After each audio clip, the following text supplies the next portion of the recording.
Okay, everyone, welcome to the return of Booker Who. This time we're going to WCW in 1999.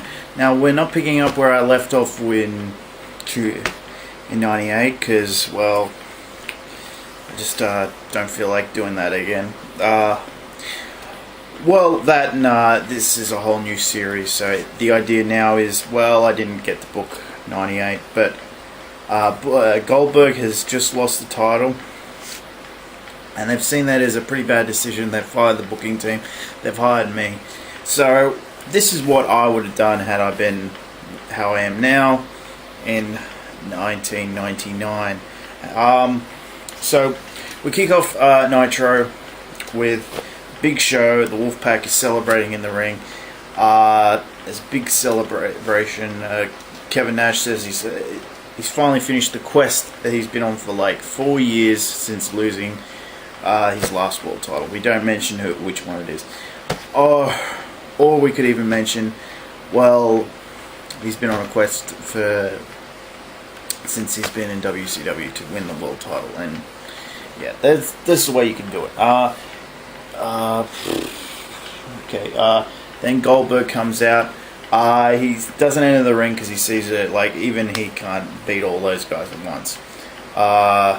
So he's got the mic and he just says, "Scott Hall, you're next, and you're next tonight." Cut to commercial. I don't usually like doing this, but this is necessary for this. And you come back, and Dillon is being interviewed by Gene. Mean Gene says, "Can you confirm this? What Goldberg said just before the commercial?" And he's like, "Yes," and he will be getting his rematch, but not at the next pay-per-view, but it will be soon. So, JJ says, "Stay tuned because for a match that big, we need a bigger stage than Sold Out to do it." Something to that effect. Like he's got other plans, maybe for Sold Out. But yeah, we just have a quick six-man tag for, and I believe it would still be the LWO. Hector, Gaza, Villano 5, and El Dandy versus Billy Kidman, Chavo, Guerrero, and Hayashi. And Kidman gets the pin on El Dandy. Then we have a conflict between the black and white NWO and the red and black, but this is not the big stars, so it's alright. Lex Luger and Conan taking on Scott Norton and Brian Adams. Luger's outside the ring. He's not doing much. Conan's doing most of the work, and he's not minding. He's probably used to this. So he goes to tag though Lex, and he tags Lex, and he's worn out. He's buggered. And Conan's like, ugh. So, but he goes to Scott Norton and Brian Adams, and goes, "1 sec," bang, takes him out, and then racks him, puts Conan outside the ring, tags him back in, throws him back in the ring, and yeah, just. He gets pinned, and well, you know.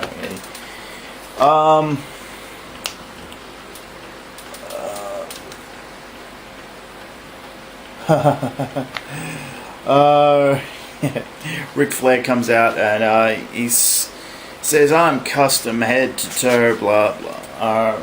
I don't know what I'm doing there. He's celebrating his win over Bischoff. He's celebrating it. He challenges. He challenges. He's custom head to toe. Blah blah blah. Challenges Eric Bischoff to a rematch from the previous night, and JJ is able. Eric Bischoff is like, "I beat you once, and I'll beat you again tonight." Blah blah. But JJ comes out and adds the stipulation because he also says in this program, well, I'm in charge of everything that happens in the WCW ring. You can only control so much. That sort of thing is the gist we get from this.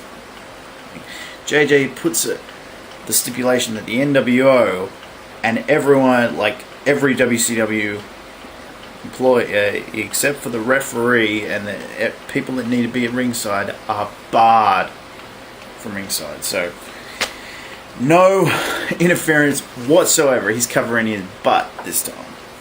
So yeah, that's booked for a little bit later in the night. We have Stevie Ray versus Raven. Raven just cleans house, manages to win because it's Raven's rules. What else is going to happen? For the presidency of WCW, it's Ric Flair versus Eric Bischoff. Yeah, Flair goes over this time, and Ric Flair is now president. Just another quick match: Bam Bam Bigelow versus Barry Darsow. Bam Bam goes over. And then we go to Goldberg versus Scott Hall, and of course Goldberg goes over.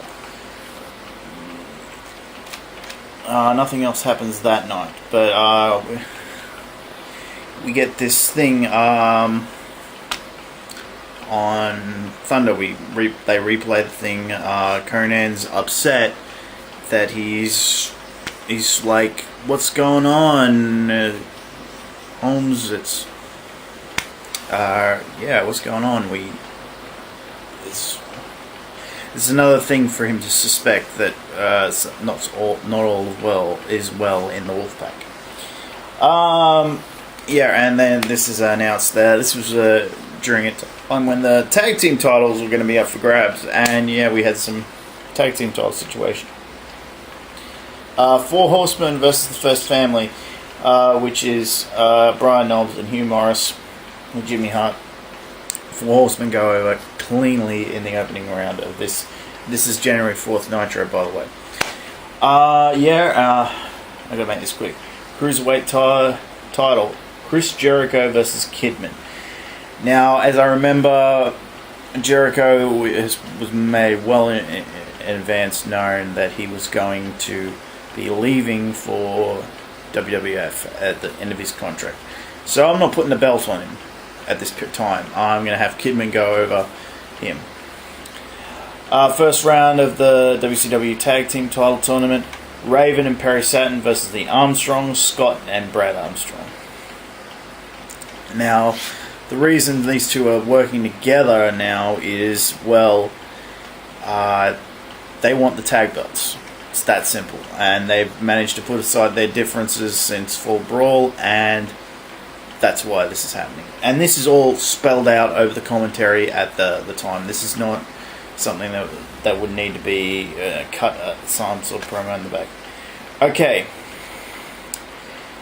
This is set up on Thunder. This match is set up on Thunder. It's the TV title match. Conan is still the champion. He's still TV champ. He puts up the title, but Disco has a job to do. That's the match. If Disco wins, he gets both the TV title and he's in the Wolfpac. So that's what happens. But if Conan wins, he gets to retain the title, but neither one of those situations is going to happen. So Lex comes out, and he's managed to distract Conan, but he doesn't let Disco win because they don't want Disco in the Wolfpac. He comes out with, I guess a steel chair would be the thing, or a chain around his thing. He takes them both out. It's a double DQ. There's no winner.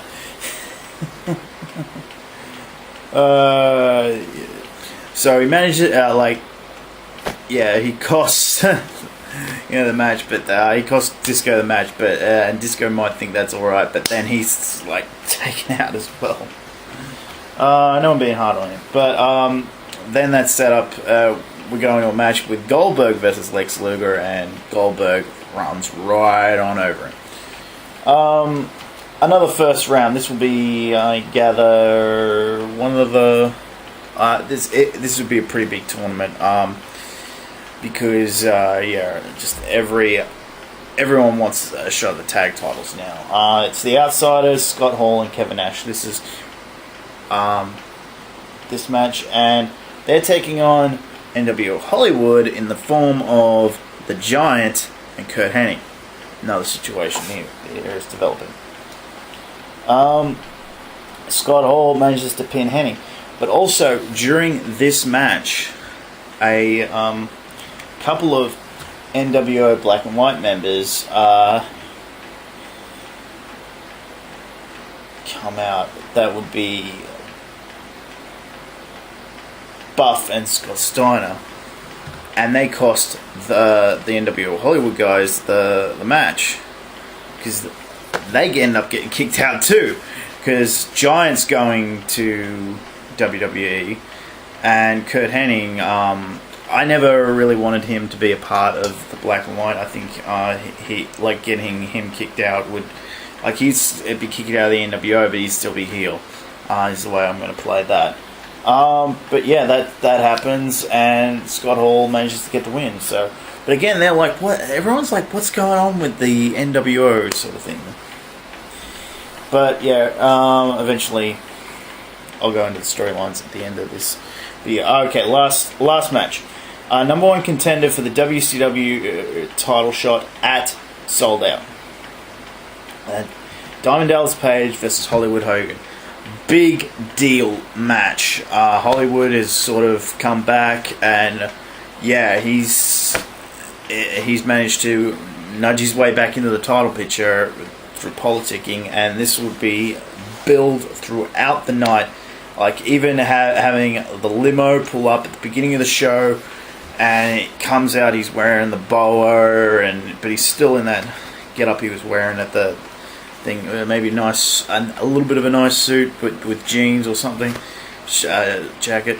But yeah, at the end of this match, it's a DQ because of interference by both the remaining members of NWO Wolfpac, the Wolfpac, and yeah, the Black and White guys. Okay, so going in Sold Out, this is the new formation of the NWO. You've got in the Wolfpac form Hollywood Hogan, Kevin Nash, Scott Hall, Scott Steiner, Buff Bagwell, and Lex Luger. And the remaining members of the Black and White are Horace, Scott Norton, Stevie Ray, and Vincent. Now, also, the last two teams that end up being in the title tournament are Chris Benoit and Dean Malenko, as well as Bobby Duncan Jr. and Barry Windham. So, and I believe, yeah, we're going to settle that at Sold Out. So, goodbye, guys.